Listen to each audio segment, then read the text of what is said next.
Hola, mi nombre es Carolina Hernández Calvario y esta es mi contribución para la revista Contralínea que he titulado El sesgo ideológico de los tecnócratas. Captar la imagen de futuro en el presente requiere de un método científico sólido, es decir,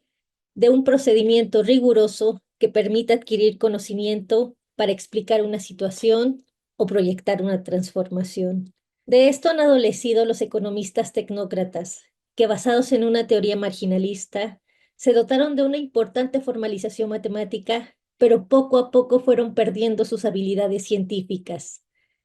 Esto al independizarse del objeto de estudio de la ciencia económica, la reproducción de la vida social. El error consistió en la adopción de la formalización estadística como un criterio superlativo de cientificidad y no como un instrumento auxiliar utilizado para solucionar las tareas técnicas de la investigación científica. Esto causó un gran daño a la disciplina económica al desvincularla de su naturaleza original, de economía política.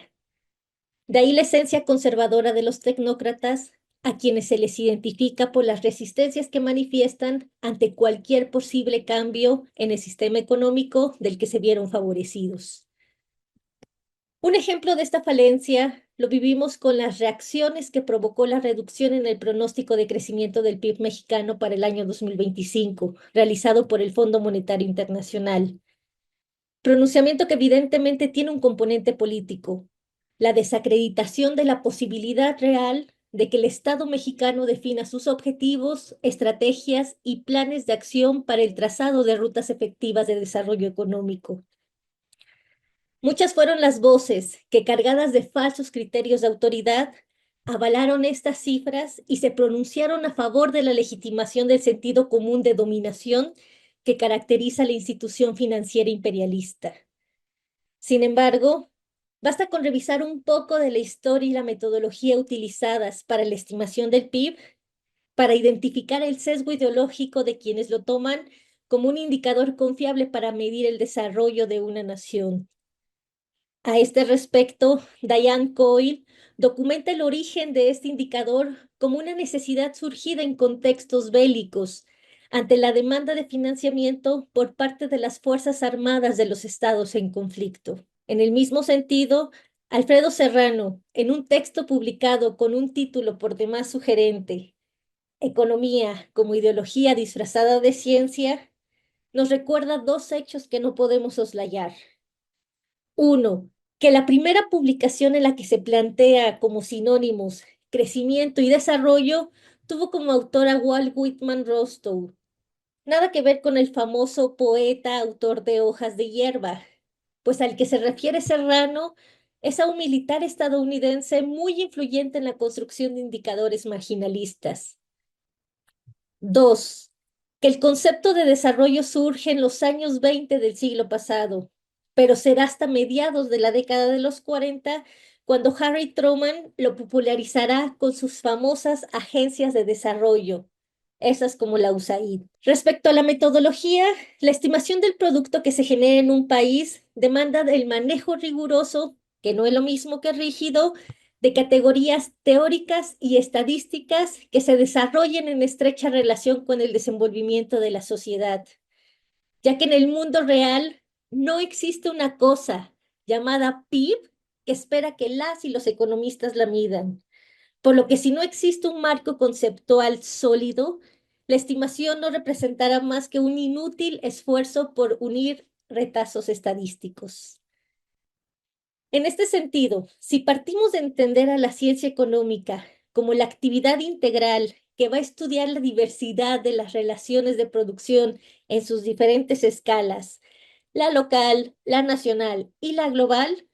una tarea primordial de las y los economistas científicos consiste en saldar la deuda con las y los millones de trabajadores que contribuyen a la generación de valor en el país, pero que bajo el aval de una teoría económica ortodoxa que reduce todo cambio y toda diversidad cualitativa a entidades cuantitativas, iguales y constantes, pues excluye a estos trabajadores de las mediciones tradicionales de la producción. Un primer y necesario paso para atender esta inconsistencia es el levantamiento de datos consistente con la elaboración de un marco filosófico sobre el cual se apoyen los elementos teóricos y metodológicos de estudio de todos los sujetos económicos.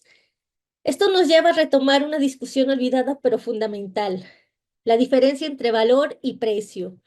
pues solo así se podrá develar la mentira de que cualquier actividad que es intercambiada por un precio en el mercado aporta valor al PIB y de forma simultánea a resignificar el valor que se genera en procesos de reproducción que operan bajo formas que no priorizan el mercado. De esta manera, se podrá remediar la invisibilización en los registros estadísticos del trabajo de millones de mexicanas y mexicanos que realizan labores productivas bajo lógicas distintas a las planteadas por el liberalismo económico, y se podrán incluir formas de organización del trabajo en las que la producción no se conciba como un proceso separado de la reproducción social, tal y como se plantea en las reformas al artículo 25 constitucional de nuestro país, que fueron publicados en el Diario Oficial de la Federación en el año 2021 y que son dirigidas a establecer mecanismos que facilitan la organización y expansión de la actividad económica del sector social, refiriéndonos a los ejidos, cooperativas, comunidades y empresas que pertenezcan mayoritaria o exclusivamente a los trabajadores. Tarea que evidentemente requiere de una actualización epistemológica y política, dirigida a desmistificar a los personajes que en su afán por creer que lo que vivieron es lo único que existe,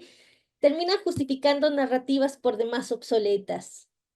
Por ejemplo, la priorización de lo que llaman crecimiento económico sin importar que éste vaya por encima de la soberanía popular y la democracia, postura congruente con la impuesta por los regímenes autoritarios de donde emergió la figura del tecnócrata. De ahí el despliegue ideológico de querer hacer ver a la administración pública como ineficiente y a los múltiples elogios a las bondades del mercado, bajo la creencia jamás comprobada de que el mercado era la mejor forma de administrar de manera justa y eficiente los bienes de una sociedad. Muchas gracias.